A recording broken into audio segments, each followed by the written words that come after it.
সত্যতা নিয়ে যা বলল পিসিএল কর্তৃপক্ষ।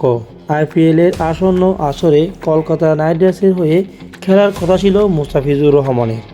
তবে আসর শুরু করার আগে তাকে স্কোয়াড থেকে বাদ দিতে কলকাতাকেই নির্দেশ দেয় বিসিসিআই।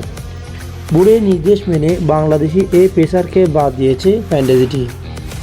আইপিএল থেকে বাদ পড়ার পর এবার পিসিএলে খেলার সুযোগ থাকছে মুস্তাফিজুর রহমানের। পাকিস্তানের এই ফ্যান্টাসি লিগের অফিসিয়াল ফেসবুক থেকে মুস্তাফিজকে স্বাগত জানিয়ে একটি পোস্ট করা হয়েছে।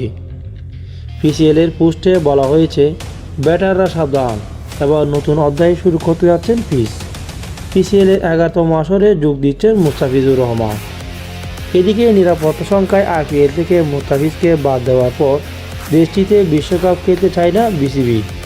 এমনকি বাংলাদেশ সরকারের পক্ষ থেকেও ক্রিকেটারদের নিরাপত্তা নিয়ে অগ্নির্ণ জানানো হয় এবং দল না পাঠানোর পরামর্শ দেওয়া হয়। একই সঙ্গে বাংলাদেশের আইপিএলের সব ধরনের সম্প্রচার অনির্দিষ্টকালের জন্য বন্ধ ঘোষণা করা হয়।